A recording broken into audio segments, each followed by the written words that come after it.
Hello, a very warm welcome to Middle East Matters. I'm Sanam Shantier. Coming up on this week's programme, the Syrian war draws to a close. This as the regime of Bashar al-Assad faces the challenge of governing the war-torn country.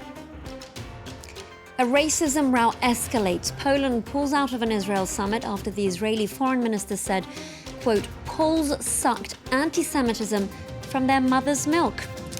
Also coming up, another episode of Flavors of Iraq, authored by Farhat Alani, a Franco-Iraqi journalist. This week we go back to 1994, when government opponents and those in long-time exile returned to their country. We start with Syria, where Bashar al-Assad and his military are close to a victory after 8 years of conflict, but the embattled president now faces a tough challenge, reconstructing a devastated country while holding on to power. Reporters from our sister station, that's France 2, took a look at the situation on the ground in the capital, Damascus. Counting their winnings one step at a time, the Syrian army proudly display missiles, bombs, and the thousands of rounds of ammunition they've seized from the enemy. Armed groups that are still active in the region but are slowly losing ground. Above all, this display is the result of years of effort to retake control of the country. To have seized this much ammunition is incredible. 160,000 bullets of various calibers. Whether these weapons belong to rebels who oppose Bashar al-Assad's regime or to jihadists, they're all considered terrorists in the eyes of the government. Of course, uncovering so many weapons and ammo is a huge victory for us. It will deal the terrorists a heavy blow and will have a considerable impact on their operations. They'll be weakened, and it'll be harder for them to carry out attacks in Damascus or nearby. Syrian authorities are determined to ensure the safety of residents living in the capital.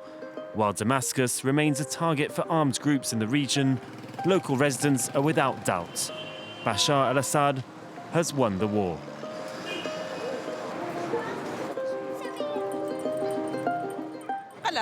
We spent 8 years living in fear. It was total panic. But it's over now, even though we lost a lot during that time. Of course we won the war, no one can argue with that. And as long as our president is in power, everything will be fine in Syria. The country has been torn apart by 8 years of war. 360,000 people have died, 5 million Syrians have fled as refugees, and just as many are displaced within their own country. The government is determined to prove it's taken back control and that things are going back to normal, that it's safe for Syrians to return home. This checkpoint on the Jordan border was recently recaptured by the army after 5 years of rebel control. Families who'd fled to Jordan are now queuing up to go back home.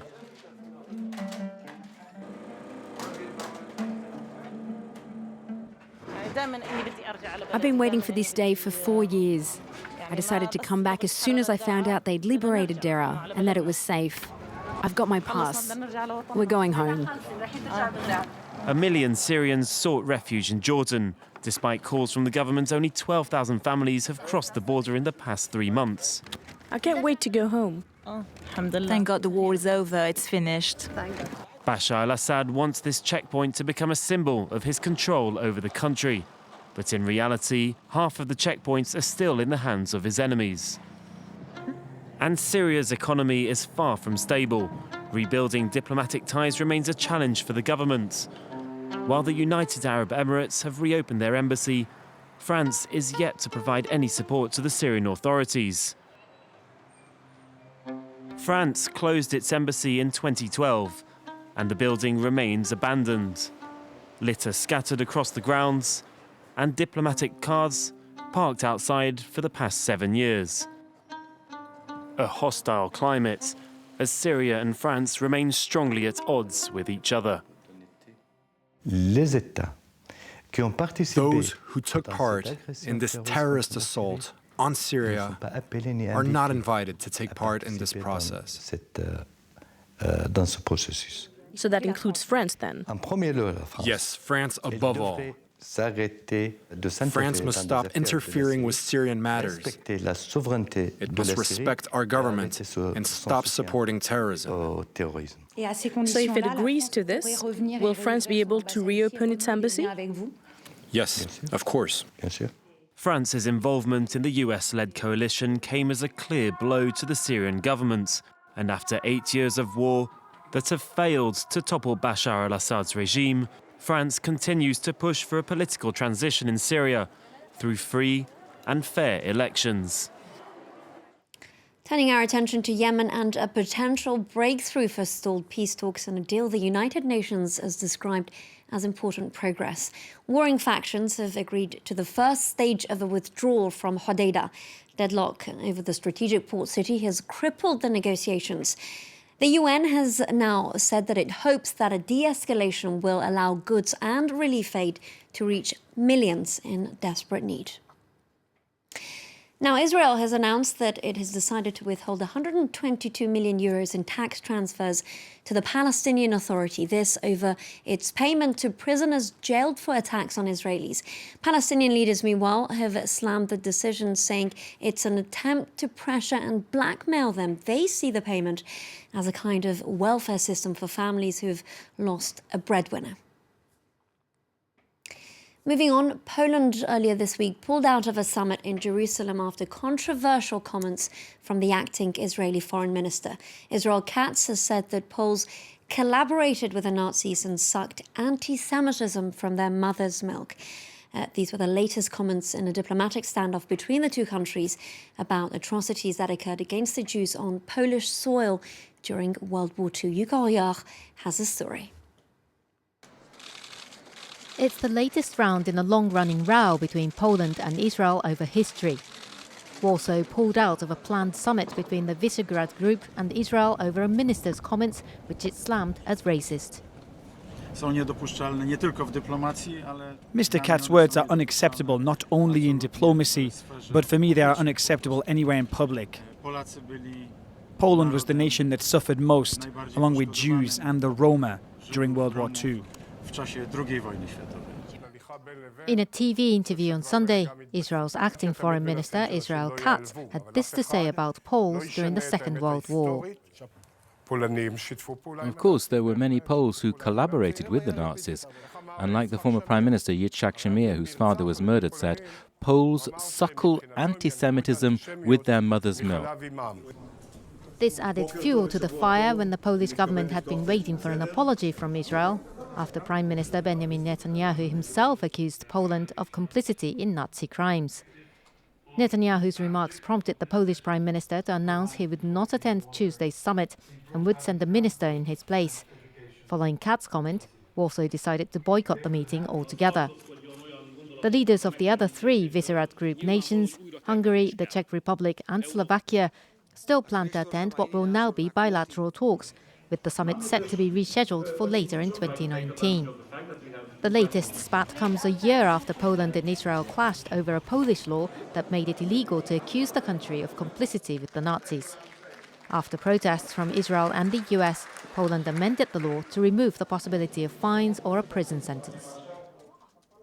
We finish Middle East Matters with an episode of animation series Flavors of Iraq, written by Farhat Alani. This week, our protagonist takes us back to 1994, when Saddam Hussein allowed former political opponents to return to Iraq. And for the first time, Farhat's father travelled to the country with his family.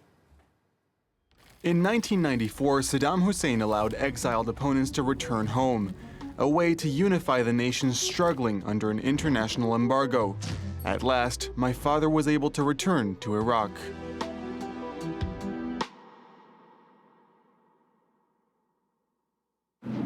It was the first time we all traveled there together, both my parents, my sister, and I. 22 years after his hasty departure, my father would finally see his hometown again. Fallujah was just minutes away, behind a few more bends. At long last, we arrived. I was reunited with my uncles. After decades apart, these usually gruff soldiers seemed transformed at the sight of their older brother.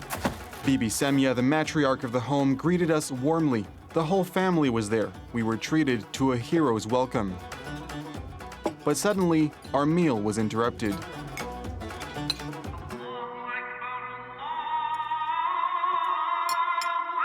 When my father left Iraq in 1972, the government was secular. As a Trotskyist, that was the one regime policy he actually supported. His family didn't used to pray. But in response to the Iraqi invasion of Kuwait, the UN hit the country with a strict embargo. That translated into hardship for Iraqis and a loss of confidence in the country's leaders. Many turned to religion for solace. The ever-opportunistic Saddam had the line, "God is great," added to the national flag.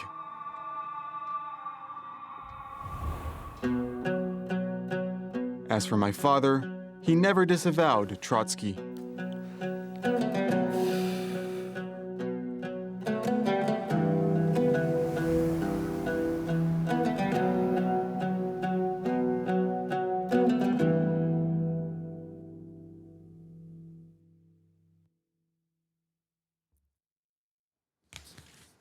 Well, that's it for this edition of Middle East Matters. Of course, if you want to reach out to us, pitch stories, ideas, or guests, you can reach out to me and the team on both Facebook and Twitter. That's France 24 Middle East Matters. Thank you for watching.